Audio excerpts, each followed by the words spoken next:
everybody. Welcome to the Choir Directors Academy. I am your host, Angela Elaine. So good to see you. Thank you for joining me on tonight. Listen, like and share this video. We're going to talk about a topic. I got this question from one of our viewers. It was quite loaded. So I decided to do a show on it. We're not going to get very, very technical, but it's just some information that I thought when they brought it up to me, I felt it was something that we should discuss a little bit on tonight. Thank you, YouTube. Thank you, Facebook, for being out there. YouTube, thank you so very much. Thank you, YouTube. You all have been growing and sharing the video and growing my channel over there. I really, really appreciate it. I didn't even recognize the numbers when I saw them because the last time I did that, they were kind of low. And when I looked up, I'm like, oh my God. Thank you, thank you, thank you. And Facebook, thank you, thank you, thank you so very much. All right, this was the question of the day. And I hope he is online so that he can clarify what he was really thinking about. The question of the day: how knowledgeable should a minister of music and or choir director be in vocal anatomy? Don't let these words scare you. Vocal anatomy is all it's saying is that the parts of the voice, the larynx, the vocal cords, and all of, you know, the big area right here in the neck, where everybody calls my throat. That's what we're basically talking about.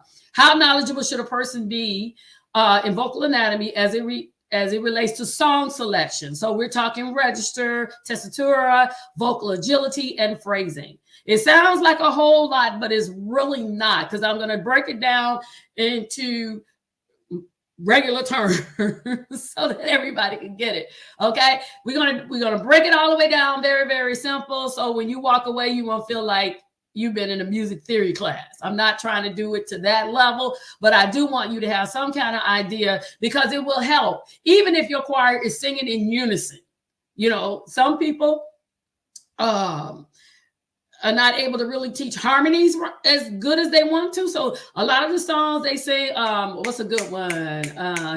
Dr. Judith McAllister, oh, give thanks unto the Lord. Okay, you can kind of do that in unison all the way through. If you know what I'm saying? If your choir is struggling, that is a song that is usually I usually go to that one when everybody's kind of struggling with the harmonies. It's very simple. You can do it in unison and everybody will kind of get it. You know what I'm saying? So you can hang in it. Hey, Isaiah, good to see you.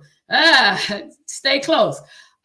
It's kind of easy for you to do that. So that's what we're talking about, kind of with the phrasing, with the vocal agility there. And it also has some register in there, and it has some tessitura in there too. All right. So number one, let's just go through register. I'm giving you the technical definition. Okay. A register is a range of tones in the human voice produced by a particular vibratory pattern of vocal folds. So basically it's the lowest, the very, very lowest note to the very, very highest note. Okay. So it's almost like, you know, you ever heard people talk about head voice, chest voice? So the very, very highest notes, we kind of think, okay, I'm singing it with my head, what we call falsetto. Well, half the people think they sing an opera and you're not. But we just tell you, sometimes I tell people that when I'm dealing with a choir that does not have an understanding of music, like if I'm dealing with Isaiah, then I will talk technical terms, register, or whatever, like that. But if I'm talking to the average person, I tell them, I may say sing opera. So they know to get in the head voice. And it's a mental thing where a person is able to project and sing in there in the head, where there's a lot of nasal openings, cavities up there, and you can sing, they think they're singing opera. Okay, well, we're just trying to get you to get up to the high note, right?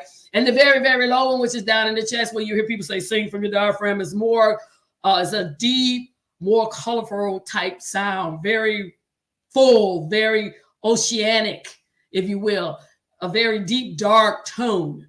All right. So it's just a range, and that could be within the soprano, the altos, or the tenors. Okay. Doesn't matter. Each vocal section has a range, a high and a low, right? Altos are in the middle. That's considered the low voice of a woman. And then tenors is a range. If we split them up, you have first tenor, second tenor, third tenor, and you have bass. All right.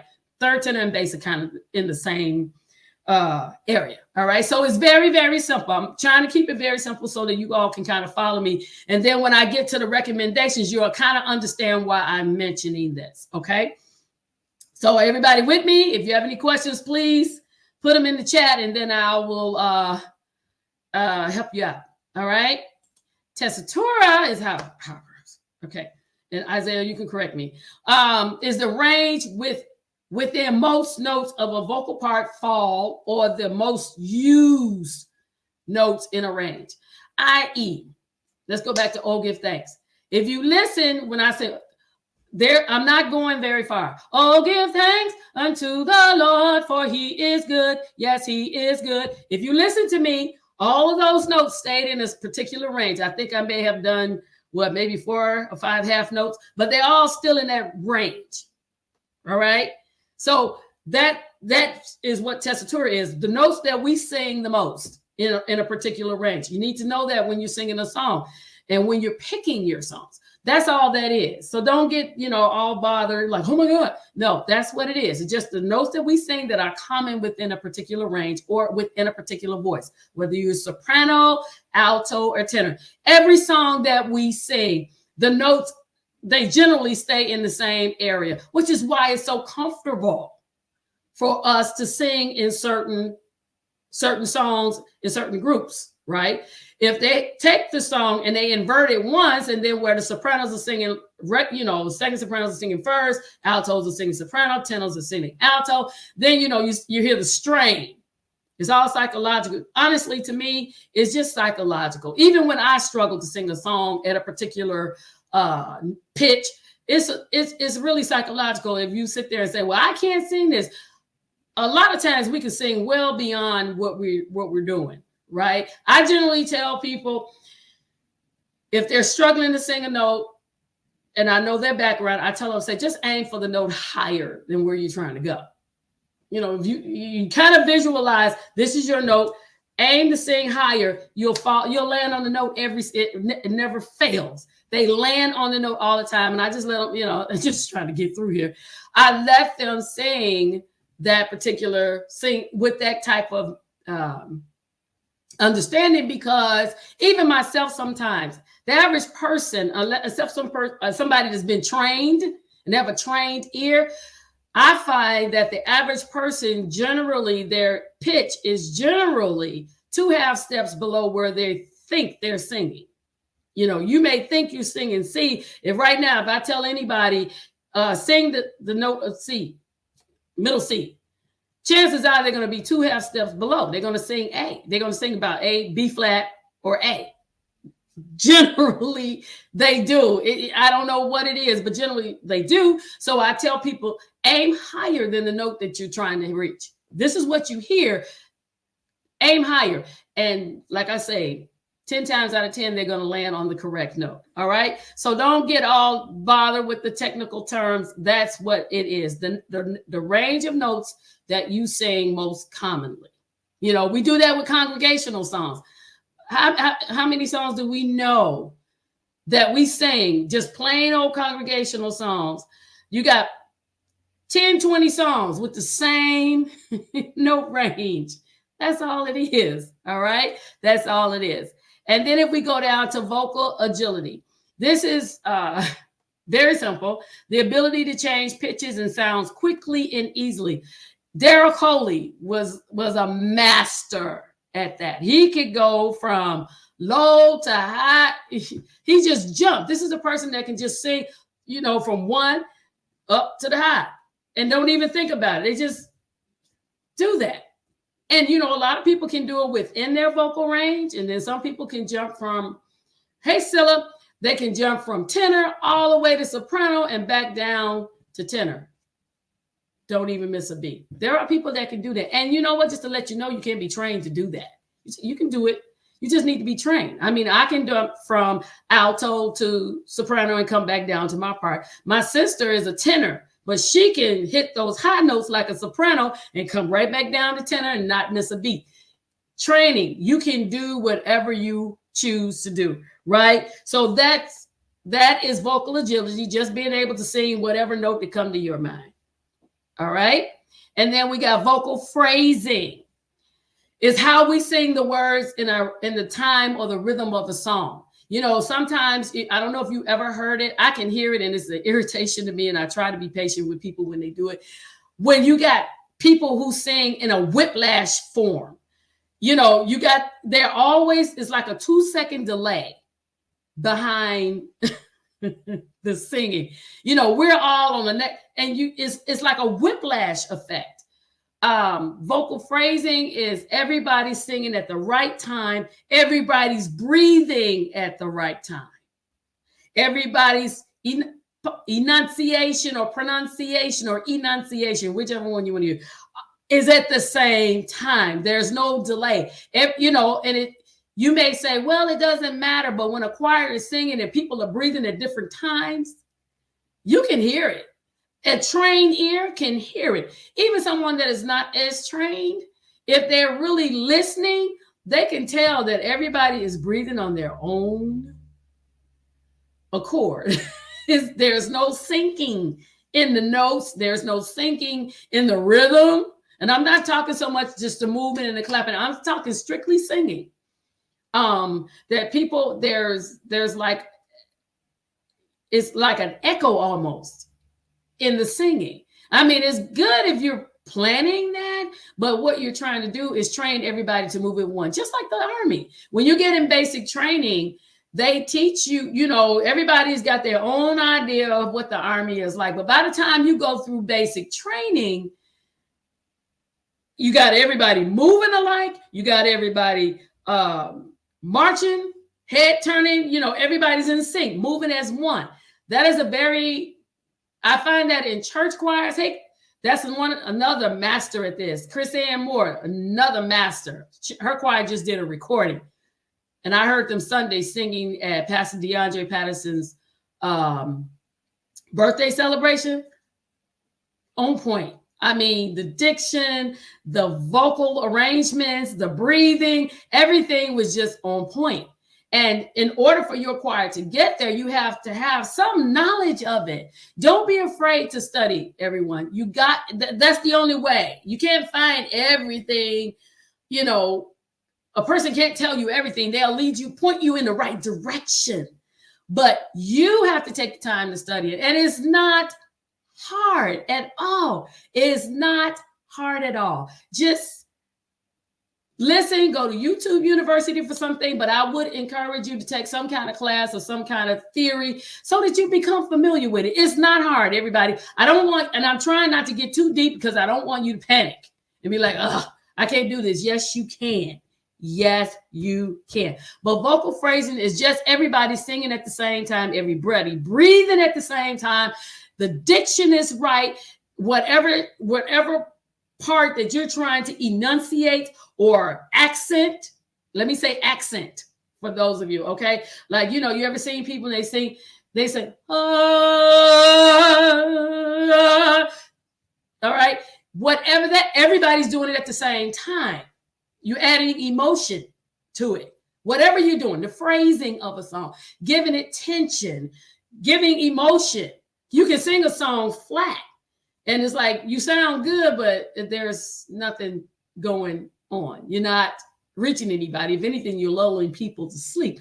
But when you add accent or tension or color to a song, you're emphasizing certain parts, certain words. And you see the body language, everybody's doing it at the same time.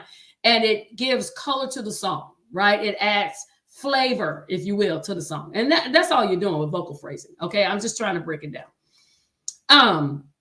All of that. Thank you for all of you. So many of you joined in. Thank you, YouTube. So many of you joined in. You're welcome, Chris Ann. So many of you joined in. So you have to kind of roll back for me to go through all of this. Isaiah, let me go back here. Let me go back and show you some of these so you won't think I'm just talking to myself. Chris Ann says, bless you. You're welcome. You're welcome, my sister. Isaiah says, I love a good choral blend and balance and phrasing with sweet harmonies. Come on. She said, go redeem. It's redeem without the E, Priscilla, ED. They just redeem. Yeah, I can do that. That's my sister. And I want to give a shout out to my mentee there. And then to Ella Cornelius Owens. Okay. But yeah, that's what we want. That's what we want to do. We want to make sure that Let me go back up here and take this out. We want to make sure that, so we don't want to be nervous with all of these terms and everything, but Isaiah is absolutely right. When you got all of that working together, and you may say, why? But because what you want to do is you want to have improvement. Remember the other week I was telling you that if you don't have a vision or a plan, that the choir will kind of drop off. They will. They'll lose interest. And when they get to see all of this, you're blending the voices. Isaiah brought up a choral blend. That means one section is not higher than the other. And it had blending. Let me go back and get his comment so I can talk, because I thought about that the other week with the blend. Let me see if I can find his comment. He said good blend. Blending it's just the sound, the notes, the harmony. Blending is getting all the voices in one section sound like one. So I can't, even though I may have 6 sopranos, 6 altos, 6 tenors, I only hear one voice, one band, one sound. I only hear one soprano, one tenor, and one alto. Okay, it's blending together. Nobody is higher than each other. Nobody is stronger than each other. Okay, balancing is just how it all comes together. You ever seen it where you have like some sections where, they always brag on the sopranos, that the sopranos, 4 of them can balance out, all these altos and tenors. But let me just throw this in there. And Isaiah, you can comment on this too. The reason the sopranos, and I think I mentioned this in one of the other shows, but the reason that the sopranos, their notes are so much, we hear them, is because we kind of tune to hear them. The only time warnings, whether it's the weather or anything, are always loud and at a very high pitch, right? So we're kind of programmed to hear that. So it doesn't matter if it's 4 sopranos, 7 altos, and 7 tenors. We're going to hear them because we're programmed to hear them. All of our warnings, and I'm looking because I'm thinking as I'm talking, all of our warnings are very high pitched. So that's why it appears that the sopranos are heard more than others, and they always sing the melody. The altos and the tenors have to harmonize to balance out the high-pitched sound. You're always going to hear that, right? But when they all blend together, you can have all of it works together. You balance because nobody is louder than the other, right? They're blending. No one soprano is out singing the other. Sometimes they have the mics on and you hear this one soprano, blah, and you hear everybody else is like on one. They're higher than you don't have that, right? You have to hear that. That's what makes a choir sound good. It's not the number of people, okay? And I want everybody to get away from that. A lot of people think I got to have a whole bunch of people up here to sound good. No, you don't. That's good to have. I'm not knocking that, okay? It's very good to have a lot of singers, especially a lot of good singers. But you don't need a whole lot of people to sound good, right? In the case of balancing, I used to do it all the time when my mother was a choir director and we sang a cappella. That was a lot of times I was the only alto because she had to have me. My mother did auditions, so if you didn't make the audition, you didn't sing. So there were a lot of times I had to balance out the sopranos and the tenors by myself, but it doesn't matter. It's all in how you sing, knowing how to sing, right? And I have been trained, right? But it doesn't matter how many people you have. You have to take a step back and listen with them. You have to make sure that the mics are right. One mic is not higher than the other. You have to make sure I'm sorry, but as a choir director, you need to know how to work the soundboard. I think Chris Ann was just working the soundboard not too long ago. She says, still working on blending more and more. Absolutely. Priscilla says, quality versus quantity. Come on now. Zachary, what you say? Well, some of the singers are in the wrong set. You know what, Zachary, don't get there too quick. You in my notes, man. Stop it. Stop it. Stop it. Stop it. Stop it. But since you're there, we're going to talk about it. Some of the singers are in the wrong section, which messes up. And this is why you need to know all of this voice lingo. Let me put it that way. Because you got a lot of people, like he said, that are singing in the wrong section. The alto section is so big because you got a lot of lazy sopranos over there.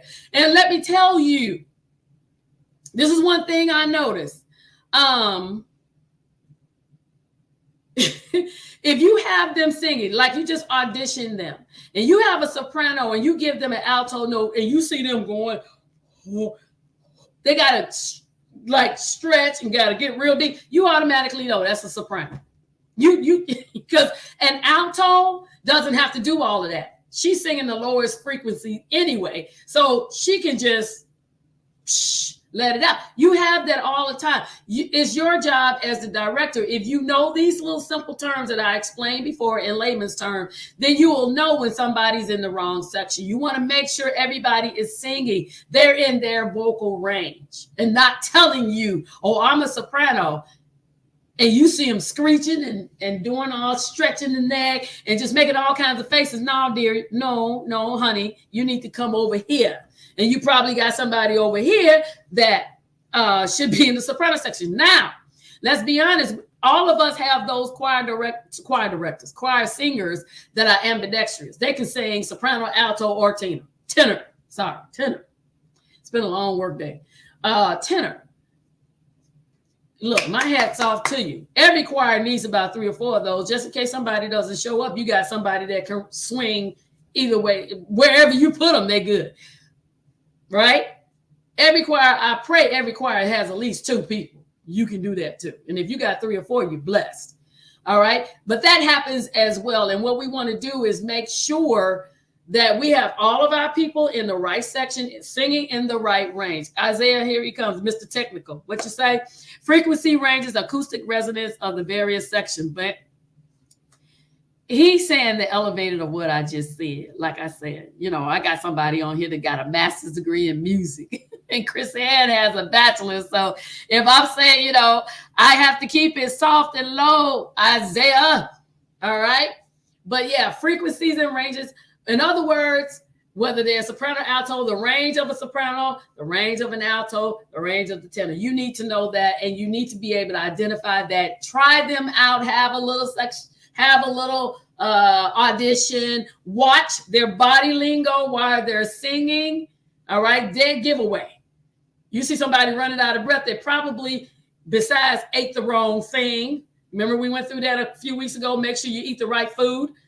They're probably in the wrong section, and you want to make sure that they are in the right category. All right. I don't want to beat a dead horse, but is everybody with me? I pray everybody's with me. Isaiah, don't get too technical on the people. I'm trying to keep it easy. Okay. All right. Let's get towards the wrap up. All right. Let me take you off because I don't want you scaring my people. Right. Let me take you off. I love you, Isaiah. Number one, part of the reason we need to know all of this, okay, is number one, as singers, especially in the church choir, we don't sing right anyway. Let's just keep it real. We don't sing right at all. We slump over. We don't hydrate. We don't drink enough water. We don't do the vapor, like inhale vapor.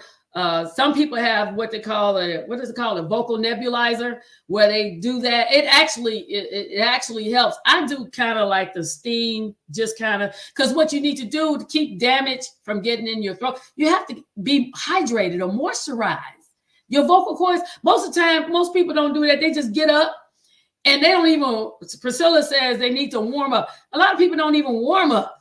They just get up and, drink the hottest drink. You go and get your frappuccino, your coffee, your whatever, and you don't even really, you just do the voice all kinds of way. And then you stand there singing and you're clearing your throat and, you're just doing all kinds of stuff. You don't want to do that. All right. You prevent damage. You're clearing the throat. You don't want to eat or drink, but definitely a lot of us don't eat breakfast, which is a whole nother show. But you don't want to drink anything that's too cold, right? And you absolutely don't Want to drink anything too hot. Priscilla says, warm up. Yep.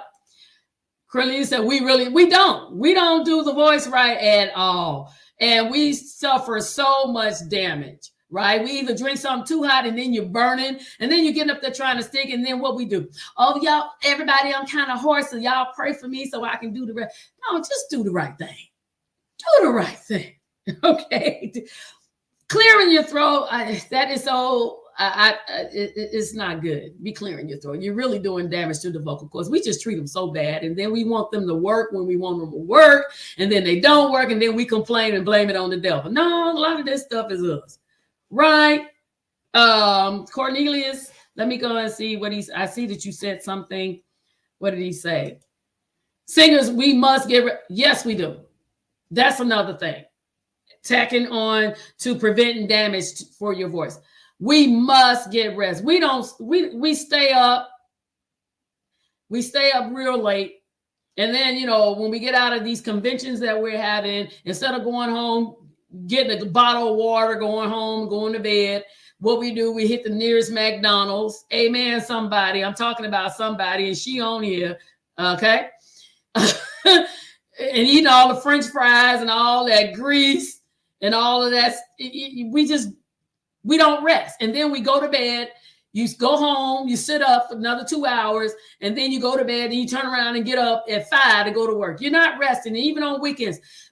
Take the time to rest. Remember, we only get one body. You only get one. You cannot damage it and mess it up. Isaiah says vocal abuse. We abuse our gifts and don't even realize all the time. All the time. Choir directors. I didn't tell you to say nothing. Yeah, I'm talking about you, but I didn't tell you to say nothing. That's my sister. I can do that, right? But back to what Isaiah said. We abuse our gifts and don't even know it. And he's absolutely right. Those of us who, let me just throw this out here. Those of us who direct the choir. How often do you do arm exercises? I hate to get up, but I have a band that I stretch. I do stretching muscles. You get up there and you direct that choir and you haven't exercised any muscles. You haven't done anything. I have a stretch band where I go through this like 15 minutes of exercise every day. And you stretch it and you go this way down the side. You have to stretch these muscles because I'm directing, I'm moving. These muscles get tired, and next thing you know, you got spasms, and they won't work. You can't lift your arm. You need to exercise these parts. You need to warm up the vocal cord, but you need to exercise your arms. You're directing. That's work. I don't care. I mean, I'm one of those ballet type whatever directresses. Okay, but even if you just doing this, you need to work these arms and exercise. People, come on, take care of these bodies. All right, let me get back. I don't want to stay on this. I don't want to stay on this because I'm not here to do a sermonette, but I'm just trying to encourage you. You want to prevent damage. All right, you want to do that. You want to prevent damage. Neck exposure. I know a lot of people think that it's just a fashion thing, but you need to protect your throat area. From the cold, when we have extreme cold, you need to protect your area. And I know sometimes you see people wearing scarves in buildings, but you need to protect yourself from the draft. When you're sitting in these offices, some of us work in offices, and I know I do, especially in the summertime, they had that air conditioning on, and for some reason, my seat is always under the air condition. So I'm sitting there, and it's blowing on me, and I'm steady, getting mucus, swelling up. And so I have a scarf that I kind of throw around my neck. Some of it is fashion, okay? But for me, it's not fashion because I need my voice. And if you don't take care of your voice, you will end up being on vocal rest, right? You will have to take a break. Every singer, every choir director, especially you sing, I suggest that you have an ENT, ear, nose, and throat doctor, and that you also have a vocal coach, because sometimes we get lazy and we tell everybody else to exercise and everybody else to do the warm-ups, and we don't do it either. and we get up there screaming and hollering, and we're doing damage. All right. So sometimes I have to go back to my vocal coach, and it's just like, you all messed up. Your breathing is off. Listen to you. She will record me singing. I'm like, is that me? She was like, yes. Like, oh, I'm sorry. I didn't know. She's like, and I have to go through all of the me, ma, moo, moo, ma, da, na. It sounds like I'm doing a chant, but you have to go through all of that so I can get reprogrammed on how I'm supposed to do things. All right. And as I mentioned before, you can get the vocal nebulizer. Isaiah, I don't know. Have you ever used that? Some singers say that they use it. Some don't. I kind of do it either way. It depends. If I get a lot of mucus buildup from dehydration and I need to do something quickly, I will use the vapor, kind of just inhale, not hot vapor, but kind of like warm vapor to kind of help me loosen up the mucus and stuff in your throat. You should never sing with mucus in your throat, where you got to clear and you feel that lump there. You should never have that when you're trying to sing. No, you shouldn't. That means that you're probably dehydrated. You're dry. And that's why it builds up. And I think the nurse can come in on that. So you would need to keep your vocal cords moist, drink plenty of water to keep them moist so that your singing will be, your voice will sound more clear, more crisp and clean instead of raspy. A lot of time the raspiness is because we're not hydrated. Isaiah says, it depends. I'm cautious with someone. Yeah, that's why I haven't really invested in one. They're kind of expensive. But sometimes they're recommended, but I'm a little cautious too. What did you say, Sillawilla? She said, oh, you doing good. Well, thank you, ma'am. Yeah, prevent that. Okay. And then another thing I want to bring up to you, proper vocal section. And that's why I told, who was that? Made me mad talking on my stuff already. He was all in my notes. Zachary, I was getting to that. Proper vocal section. Make sure everyone is singing in the proper section. Listen, make sure you singing in the proper section. So that you won't bring any further damage to your voice. And people don't realize that if you're singing in a section that's not for you, it can bring damage to your voice, and you don't want to do that. You want to do your best with the voice. To me, the voice is the most amazing instrument that God created. God wants us to use our voices. I love the instruments. Don't get me wrong. I love the organ, the drums, the bass, the horns. I love them all. The woodwinds, the string. I love them all.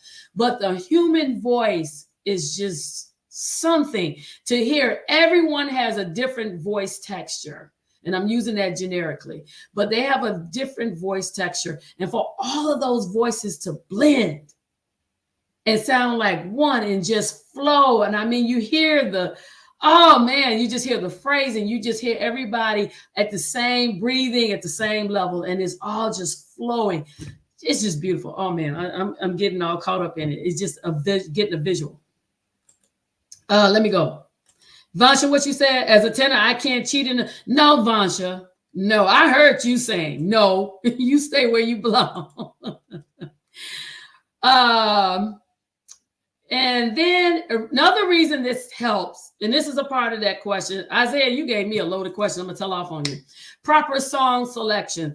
This is another reason. Hey, Kashan. This is another reason why you must know about the different vocal registers and all of that and the phrasing. Because if you pick a song that is, let's just say, let me think.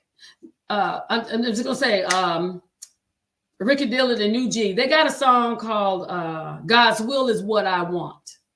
That is a sure song that is going to show whether you are a true soprano, alto, or tenor. I promise you. Because he goes, I think he does almost the full chromatic scale, all 12 keys on that song. And if you're not in the right range, you're going to struggle to you're going to struggle to sing. You're going to struggle. I hear so many choirs pick songs that don't present their choir in the best way.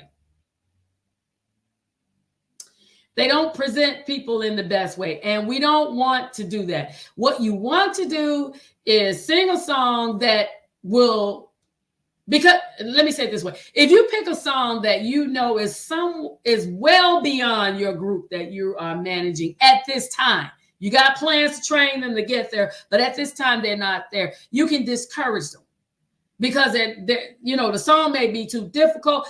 If on a scale of 1 to 10, if your choir is about a 5, I would not try to sing "Trust Me" by Richard Smallwood.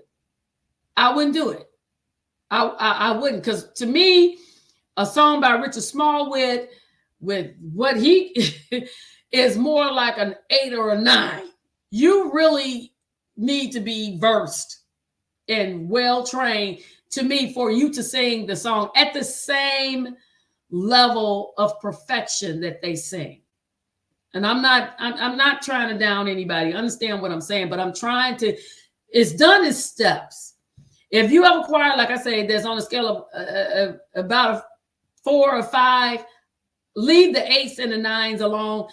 The best songs for you would be something where either everybody's singing in unison or just a good old churchy choir song, right? Reverend Timothy Wright, or some of the Chicago Mass songs, some of them. But basically, you just need a good old churchy song. God is my everything. Something that they can, God is my everything. Something that won't cause them to have a conniption. You won't have to scream and yell to get them there. You understand what I'm saying? So when you understand all of this, you are able to pick a bass song that they can start with, and then you just increment your training a little more each time, and eventually they'll move from a 5 to an 8. They can do it, because I've done it with the choir that I had. Because the choir that I had, nobody was a professional singer. They had good voices, but sorry, that ear was not there. So it took me about a good 6-7 years before they got to the point that I could drop an instrument and let them sing a cappella, and then eventually we got in choir competitions, not necessarily to win, but I got in there just to try to give them exposure to see how the audiences would react, to hear other choirs that were singing well and kind of show them where I'm trying to go, because I grew up singing in competition choirs. I didn't really do recording, but as I said, competition choirs, you only got one time to do it, and that's it. So you need to knowledge in order to select the proper songs for your group. Okay, let me go back and look at some of these comments. Kashan was there. He said, "Phew, that part." Vansha, what did you say? Anything James Hall would test you as well. Absolutely. Kashan said, "I'll be out of breath singing." Yes. Priscilla says, "That's my song." My God, yeah, I know. She loves. My sister is a competition singer. She like anything that requires that she has to study. And Kashan says that's good. I just wanted to make sure I got all of the comments.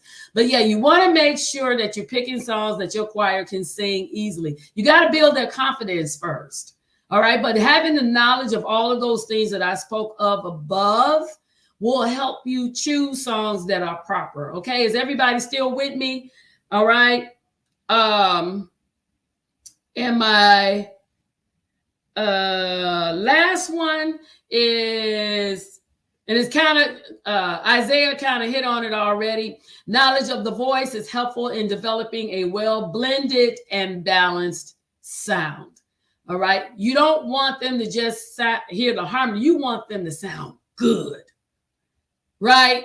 Because remember, the choir, drumline, the band is only as good as its director. The choir is a reflection of you, not totally. And I don't want you to take that as, so personal that you become in attack mode when they, oh my God. No, let's just keep it real. In working with choir, worship teams, or whatever, there's going to be a day that they're going to flop. Brace yourself. It's going to happen.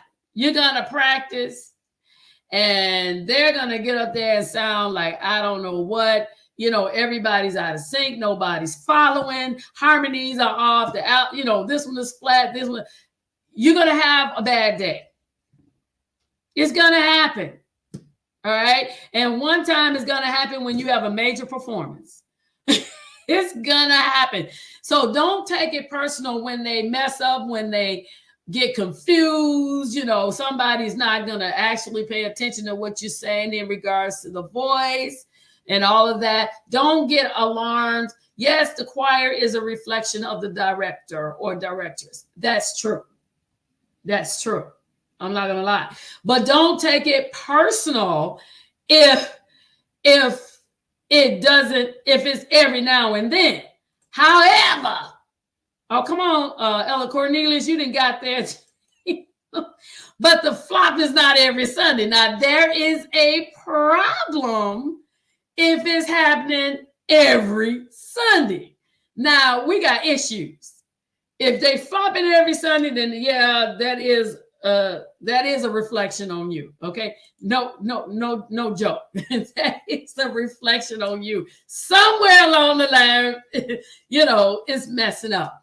But as a rule of thumb, it's going to happen. You're going to get one every now and then. It's not the end of the world. It has happened to everybody. Believe me, I have seen Dr. Ricky Dillon look at his choir crazy because they did some stuff. And he's looking like, and he practiced. You know that he practiced his group. Kashan, I'm coming back to you. Priscilla said, are they flopping intentionally? Sometimes people can flop intentionally, but most of the time they don't. Most of the time they don't. Every now and then. Because as a directress, I can tell you, I have flopped. When I sing with my sister and my niece, I flop. I forget the song. I'm listening and I'm like, oh, I missed the cue. It happens. Does it happen all the time? Absolutely not. When it does happen, everybody knows it's not intentional. And we went through that with the other week about the good, the bad, the ugly choir member. You got some people that will sing wrong intentionally, to cause some kind of disturbance. And in that case, we know what we did, what we suggested last week, sabbatical. Sabbatical. All right. Kashan, what did you say? What would be your suggestion on when you have to practice, but your rule is you don't show up for rehearsal, you don't sing, but the ones who don't show are the main singers, who are the main strong singers, but it looks unfair not to hold them accountable like the rest. Okay, in that case, Kashan, what you have to do is you have to work with the weak ones. What your focus will have to be, you got to lay down the law, because that's a loaded question, but it's true. If you have a rule that if you don't sing, if you don't come to rehearsal, you don't sing, you have to stick to that. Now, somewhere in the line, those that are doing that have the understanding that, you need me. You need to nix that. You need to nix that. See, what I did with my choir is I don't care how well you sing. I don't rely on you. The choir, your weakest link is where you need to focus to get them strong enough where they can sing on their own, right? You have to work on your weakest link. And I can tell you that it'll happen. Now, one thing I did, I had one person that was a very weak link in the tenor section. And Scylla, don't you say anything. But they were very weak. I said, oh my God. Couldn't hold a tune if you wrapped it around their neck. And if I didn't have Scylla and another person there, I'm done. I'm done for. Okay. Thankfully, my sister wasn't one of the ones. But if she wasn't there, we were done for, because she had to kind of keep everybody. She was like the section leader. But I had one that was very, very weak. Like I said, if you wrap the note around the neck, around the arm, around the body, still couldn't carry the note. But what I did with that person was I worked with them. But what I told them, I didn't want to put them out the choir because they have the perfect personality when it comes to the choir. So what I did with them is I started working with them, and I told them, I said, when you hear these songs, don't sing the song. What we don't understand, God revealed to me, because I didn't want to get rid of the person because that would kill them. But what the Lord revealed to me, our spirits have perfect pitch. Most people don't know that. The average person sings by what they hear, and they say, oh, I got perfect pitch in my ear. I can da da da da da da da da. Okay, but even when the person cannot sing the best, the spirit of the person has perfect pitch. And when the God revealed that to me, I was like, oh, okay, all right. So what he told me, he said, I'm gonna prove it to you. Tell her, don't sing when she's listening to the song. Don't sing. Just let the song play. Tell her when she washing dishes, when she driving the car, when she cleaning the house, just let the song play. Don't sing. Just let the song play. Let it play. And so I was like, okay, I'm gonna tell her, but I don't know if it's gonna work because everybody else was doing pretty good. But anyway, I told her, she did it. My hand to God, my sister was there. When we came back to rehearsal the next week, she did what I told her. Just let the song play, whatever she did. I promise you, when she came back to rehearsal the next week, she sang that part without music better than everybody else that was singing it right. She sang so well, everybody had to turn around and look at her. I was shocked myself. I'm sitting there looking like, is this the same person? And God told me, he said, your spirit has perfect pitch. The flesh may not, but the spirit does. So what I'm telling you, see, Scylla's there. So what I'm telling you, work with a person. Work with them. Keep your rules. I think Cornelius chimed in. He said that's a leadership problem. Yeah. Keep the rules. I don't care how strong they are. You cannot compromise. Okay? Because you're the leader. You got to stand strong. This is what it is. You can't be afraid. You can't be afraid. You cannot be afraid, Kashan. I'm telling you, little brother, you cannot be afraid. But you work with the person that the weak people, when you get the weak people strong, where they can handle the note, and she didn't even realize how good she sound. Once God showed me that, I was like, okay, everybody do that. Don't nobody sing. You just listen to the thing. And it made my rehearsals good. All right, but you got to get them to that point. All right. One more question. What would you say when the respect is not there for the new leader over the music ministry? All because you have to set order that wasn't there before, but they all prefer the old leader who's, you know what? You got to stand your ground. Everybody deals with that. New leaders deal with that. Whenever you take over something, you're always going to have that group. Well, this is not the way we did it. I have nothing to do with that. I had that when I took over the choir from my mother. She was older than everybody in the choir, so everybody was used to her. She played the organ. Everybody was used to her. But then when my mother turned it over to me, that's when everything you got to do it this way. Well, we didn't sing the way. Well, I don't know. I ain't got nothing to do with what my mama did. Okay, this is a new day here. You have to stand your ground. This is the way it is. You be nice about it. You don't have to be nasty or rude or mean, but this is the way it's going to be. And if you can't handle it, well, there are other departments in the church. Everybody's not cut out. All right. Cornelius said, many times when you have singers who can't sing so well, they are the most faithful. Come on. They are faithful, supportive. They bring your favorite candy. So you try to find somehow to keep them in there, right? Isaiah said, I love it. That's good, my God. Yeah, thank you.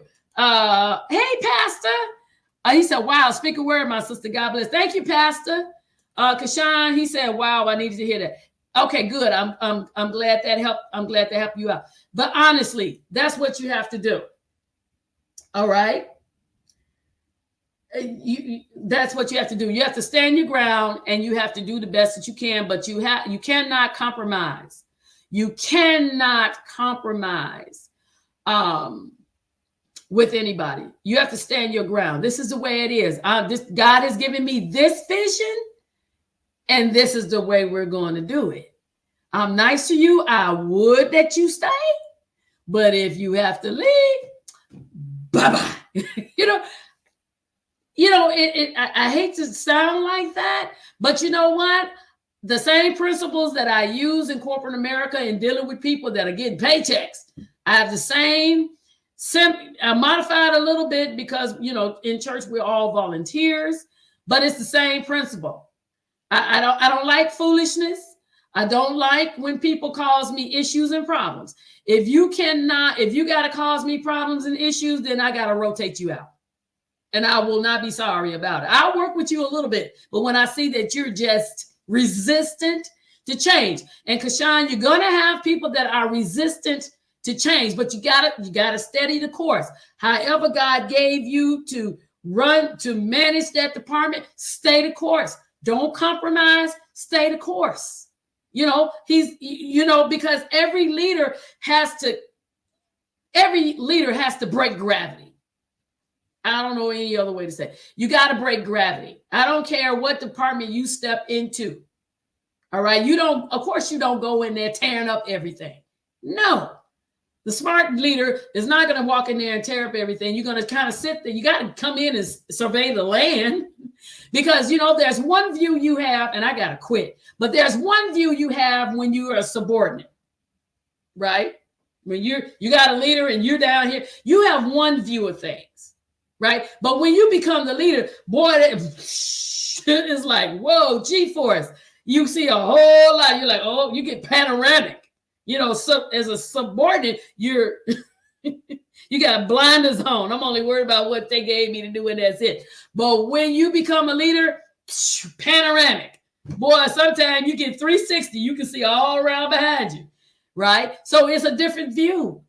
And you have to expect that when you take over a department. And remember, being over a music department, it's an emotional department because you need emotions to mix with your singing, to move, to get into it. It's a gateway. And unfortunately, emotions are a gateway, depending on the person's level of spirituality. It can be a gateway to trouble or a gateway to the good. All right. But you have to stay the course. Don't be afraid. Come in, assess the land, know what God has given you to do, and stay there. All right. What else? Kashawn, you just did hijack my show. He says, that has been my struggle this year. And to be honest, to be over entire music department is new for me. I've just been over the choir, but now it's like, wow, it has hit me. No, absolutely not. Done in excellence. No, you should always do everything with excellence. Always. That's my what is my mantra or my mission statement? I always do things with excellence, right? I've always been raised. My mom always taught me. I've always been raised. Be the task, great or small, do it well or not at all. If you can't do it with excellence, don't do it. Don't do anything. Do anything. Just do your best at all times.